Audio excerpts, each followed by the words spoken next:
अस्सलाम वालेकुम, this is Fiza and welcome back to my channel. तो आज की जो मेरी वीडियो है it is based upon 2 questions जो कि मुझसे बहुत ज़्यादा पूछे जा रहे हैं।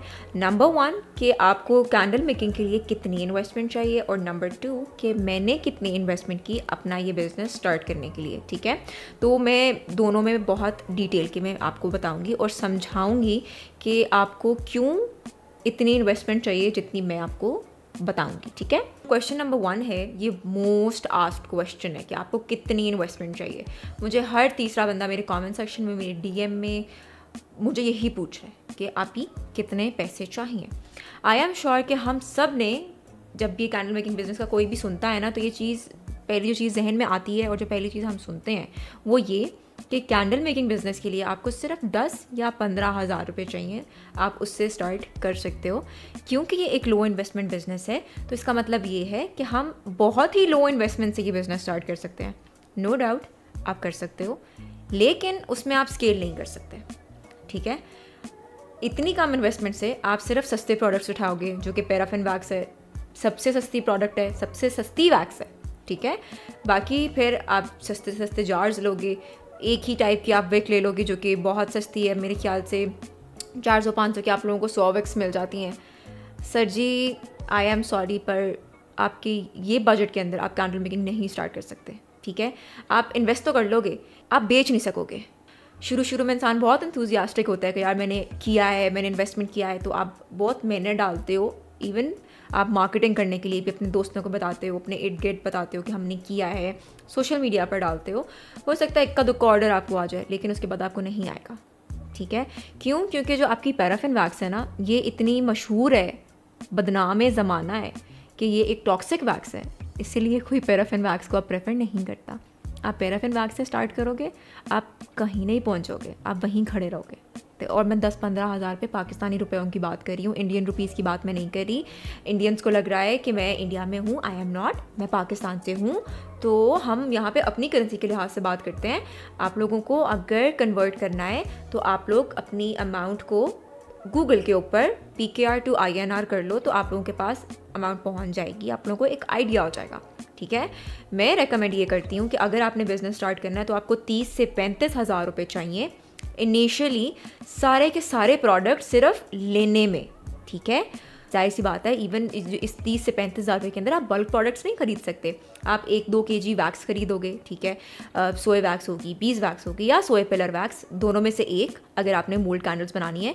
फिर आपको फ्रेग्रेंस ऑयल्स 2 या 3 डिफरेंट किस्म के आपको चाहिए होंगे, आप उससे टेस्टिंग करोगे, फिर आपको पता चलेगा कैंडल बनती किस तरह है। ठीक है, क्या चीज़ काम कर रही है, कौन सी विक किस जार के लिए अच्छी है, किस मोल्ड कैंडल के लिए अच्छी है। टेस्टिंग फेज़ में आपके ये सारे प्रोडक्ट्स जो हैं ख़त्म हो जाएंगे, आपको दोबारा री इन्वेस्ट करना पड़ेगा। ठीक है, और दोबारा री इन्वेस्ट करने के बाद आपको तकरीबन 15 से 10 हज़ार रुपया और चाहिए होगा रीस्टॉकिंग के लिए। तो आपका बजट 30 से 35 से 50-55 तक जा सकता है। ये आपकी स्टार्टिंग की इन्वेस्टमेंट है, जो री इन्वेस्टमेंट करने के बाद जो प्रोडक्ट्स आपने सोशल मीडिया पर या लोगों को दिखाने हैं कि भाई मेरे पास ये प्रोडक्ट है, मैंने ये बनाया है, इस तरह बनाया है, वो चीज़ दिखाने के लिए आपको इतने पैसे इन्वेस्ट करने पड़ेंगे। आई नो पैसे बहुत ज़्यादा हैं, इतनी आसानी से बंदा पैसे नहीं जोड़ सकता, कितनी मुश्किल लगती है एक एक रुपया करके जोड़ने में, इन्वेस्टमेंट बड़ी है। लेकिन मैं नहीं चाहती कि आप एक लो इन्वेस्टमेंट बिजनेस इसको समझ के आपके पास जो 10-15 हज़ार रुपया है आप उसको भी लगा लो और उससे आपको वो मिले ही ना जो चीज़ आप चाहते हो, तो फ़ायदा क्या उस पैसे का लगाने का। उससे बेहतर नहीं है कि आप उसको बचा कर अपनी कोई ज़रूरत पूरी कर लो, बेहतर है ना। तो मैं मशवरा दूंगी, आपने अगर 10-15 हज़ार रुपया उससे मत शुरू करें, आप सब्र करें, पैसे जोड़ लें, जोड़ने के बाद प्रोडक्ट्स खरीदें ताकि आपका कहीं पर गैप और ब्रेक ना आए।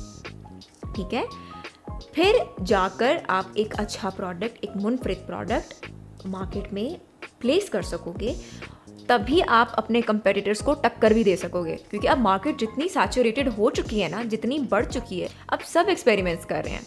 ठीक है, तो अब जब एक बंदे को दिख रहा है कि उसके पास वैरायटी ऑफ प्रोडक्ट्स हैं, वो ऐसा प्रोडक्ट क्यों लेगा जिसमें इतनी वैरायटी नहीं है? जो आपको हर कैंडल मेकर के पास मिल जाएगा वो आपसे क्यों लेगा? जिसके पास वैरायटी है वो फिर उसके पास जाएगा ना। तो आपको ये चीज़ समझनी पड़ेगी, जब तक आप वैरायटी लेकर नहीं आओगे आपकी चीज़ नहीं बिकेगी। ठीक है। अगर करना है इन्वेस्टमेंट, 50,000 रुपया कम अज़ कम आपके पास होना चाहिए। अगर आपको स्केल करना है वो आपकी मर्ज़ी है। अगर आपके पास इतने पैसे हैं कि आप लाख 1.5 लाख तक इन्वेस्ट कर सकते हो, तो फिर आप ज़ाहिर सी बात है आपके दिमाग में डिज़ाइन भी लाख 1.5 लाख वाले हिसाब से ही होंगे। आप इन्वेंट्री अपनी उस हिसाब से स्टॉक करके रखोगे, ठीक है। तो आप अपनी बजट में अपनी जेब के हिसाब से चलो, ठीक है। तभी जाके आप इस चीज़ में कामयाब हो सकते हो जब आपके पास अच्छी इन्वेस्टमेंट होगी, ठीक है। सेकेंड क्वेश्चन कि मैंने कितनी इन्वेस्टमेंट की थी। ऑब्वियसली मैंने भी यही सुना था कि 10-15 हज़ार, लेकिन शुक्र है कि मैंने अपना बजट ना इतना रखा हुआ नहीं था, क्योंकि उन दिनों मैं जॉब कर रही थी, तो मेरे पास जितने पैसे आते थे मैं सारे सेव करे थे अपने पास ना। तो मैंने अपना बजट था वो 50,000 रुपया वैसे ही रख लिया था कि यार मैं अच्छे से स्टार्ट करूँगी, मैंने एक एक चीज़ लेनी है, तो 50,000 रुपये का बजट मेरे पास होना चाहिए। अब इस सारे 50,000 के बजट के अंदर मेरे सारे प्रोडक्ट्स आ चुके थे। मेरी बैग्स, मेरा चूल्हा, मेरे जो थर्मामीटर पिन है, मेरा फूड स्केल, मेरी waxes, fragrance oils, jars, mould, सब कुछ आ चुका था। लेकिन मैंने जो गलती की थी वो ये की थी, अगर मैंने कोई एक नया कैंडल मेकर देखा जो कि डिफरेंट प्रोडक्ट बना रहा है, मेरा दिल करता था कि मैं भी वो बनाऊँ। तो मैंने बिना सोचे समझे मैंने ढेर सारे प्रोडक्ट्स खरीद डाले थे, जिसकी वजह से मेरा बजट ऊपर चला गया था। मेरा 50 से मेरा बजट लाख पे गया, लाख से 1.5 लाख, 1.5 लाख से 2 लाख, क्योंकि मैंने इतना ज़्यादा सामान रीस्टॉक कर लिया था बिल्कुल स्टार्टिंग में ही, और ढेर सारी चीज़ें खरीद ली थी, different moulds, different jars, different sellers जो कि वैक्सेस बेच रहे थे। मैंने इसका भी टेस्ट करना है, उसका भी टेस्ट करती हूँ, जिसका अच्छा है वो लूँगी। सेम फ्रेग्रेंस ऑयल्स, मैंने कोई एक बंदा तो नहीं रखा था, मैंने दराज से मंगाए, मैंने कहाँ से नहीं मंगाए, लोकल मंगाए, सारे चेक किए कि मैं चेक करती हूँ कि इसका प्रोडक्ट अच्छा है। तो इस चक्कर में ना मेरे पैसे बहुत ज़्यादा लग गए थे, जो कि लगने नहीं चाहिए थे, लेकिन मैंने लगा दिए क्योंकि मुझे पता नहीं था। लेकिन जब 2 लाख रुपया मेरा लग गया ना, तो मैं डर गई कि यार मैंने इतने पैसे इन्वेस्ट कर दिए हैं, मैंने अभी तो कुछ शुरू भी नहीं किया और इतने पैसे लग गए, तो मैं वापस कैसे लूँगी। और फिर मैं छोड़ दिया कि यार छोड़ देते हैं। मैंने 1 हफ्ते के लिए काम छोड़ दिया। फिर मुझे वापस मोटिवेशन आई कि यार नहीं, मैंने इतने पैसे इन्वेस्ट किए हैं, मुझे एटलीस्ट इसको ट्राई तो करना चाहिए। फिर मैंने अपने प्रोडक्ट्स बनाए, इवन दो कि मेरे 1 गो में प्रोडक्ट्स बहुत अच्छे बन गए थे, लेकिन उसमें काफ़ी गलतियाँ थी। तो मैंने फिर गैप लिया, ब्रेक लिया। फिर मैंने कुछ अपनी दोबारा से रिसर्चिंग करके कुछ प्रोडक्ट्स को मैंने रिप्लेस किया। और ये जो मेरा आपको बता रही हूँ रिप्लेसिंग भी, ये सारी उस 2 लाख के अंदर इंक्लूडेड है, ठीक है। कुछ प्रोडक्ट्स मैंने ज़ाया कर दिए, कुछ फेंक दिए कि अब मुझे ये नहीं चाहिए। तो मेरा बजट इस वजह से बहुत ऊपर चला गया था, क्योंकि मैंने बिना सोचे समझे, बिना अपनी रिसर्च किए प्रॉपर, मैंने बीच में जंप कर दिया था। जो चीज़ मुझे पहले करनी चाहिए थी मैंने बाद में की। और शुक्र है कि मैंने इतना लेट भी ये चीज़ रियलाइज़ नहीं की कि इस फेज़ में आके कि मुझे अब से दोबारा से स्टार्ट करना पड़ता। मैंने बिल्कुल स्टार्टिंग में ही अपने आप को रोक लिया था और वहाँ से मैंने दोबारा से सीखा। तब जाके मुझे समझ में आया कि चीज़ करनी कैसे है। और तब भी कि मुझे एकदम तरक्की नहीं मिली थी। मुझे मेरे काम स्टार्ट करने के 7 से 8 महीने बाद जाके मुझे मेरा पहला बल्क ऑर्डर आया था, और उसके बाद से मेरा काम चलना स्टार्ट हुआ। तो मुझे समझ आया कि लोगों को क्या चीज़ देखनी है, वो किस तरह का काम देखना चाहते हैं। और फिर आहिस्ता आहिस्ता आहिस्ता आहिस्ता करके मैंने अपना ट्रैक सीधा किया। और अब मैं ये मानती हूँ कि मैं सारे कैंडल मेकर्स को टक्कर दे सकती हूँ, ठीक है, क्योंकि मैं काम ऐसे प्रेजेंट करती हूँ। तो जब आपने प्रोडक्ट बनाना है ना, तो आपने साथ साथ ये भी सोचना है कि आपने उसको बेचना कैसे है। खाली बनाना नहीं होता, उसको बेचना भी होता है। तो अब जब आपने कैंडल मेकिंग स्टार्ट करनी है, आपने थीम भी सोचनी है कि आपने कौन सी थीम रखनी है, कौन सी नहीं रखनी है, ठीक है। सोच समझ कर चलेंगे, आपका बजट बचेगा।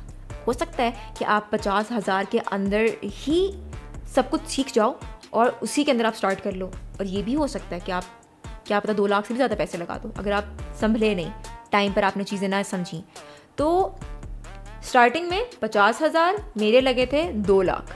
अब 50,000 और 2 लाख में फ़र्क है। अब ये आपने डिसाइड करना है कि आपने 2 लाख लगाने हैं कि आपने 50,000 लगाने हैं, ठीक है।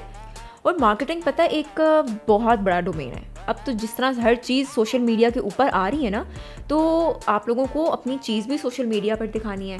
तो उस लिहाज से आप लोगों को बिल्कुल सोच समझ कर चलना पड़ेगा, otherwise you gonna get doomed. और मैं ये नहीं चाहती कि आपका नुकसान हो। तो अपने आप को नुकसान से बचाने के लिए सोच समझ कर चलें, तो आप लोगों का फ़ायदा होगा, ठीक है। बाकी टॉपिक्स भी हैं, मैं तो उनको भी एड्रेस करूँगी ताकि आप लोगों को समझ में आ जाए कि आप लोगों ने वाकई में अगर कोई बिज़नेस स्टार्ट करना है उस तो कैसे करना है, ठीक है। तो this is it for today. I hope कि ये वीडियो से आपको समझ में आ गया होगा कि आपने कितनी इन्वेस्टमेंट करनी है और किस तरह से करनी है, ठीक है, तो do not forget to subscribe to my channel, like comment and share and press the bell icon, ताकि जब भी मेरी वीडियो आए तो आप लोगों तक पहुंच सके। और डू शो योर सपोर्ट, ताकि मेरी वीडियो उन लोगों को भी जा सके जो कि वाकई में मेरी वीडियो देखना चाहते हैं, यू नो, उनको ये इन्फॉर्मेशन चाहिए। तो एक छोटा सा आप लोगों का व्यू हमें बहुत हेल्प करता है, और एक शेयर, लाइक, कमेंट भी काफ़ी हेल्प करता है। तो do not forget to do that. तो अपना बहुत सारा ख्याल रखिए, मिलते हैं अपनी नेक्स्ट वीडियो में, तब तक के लिए अल्लाह हाफ़िज़।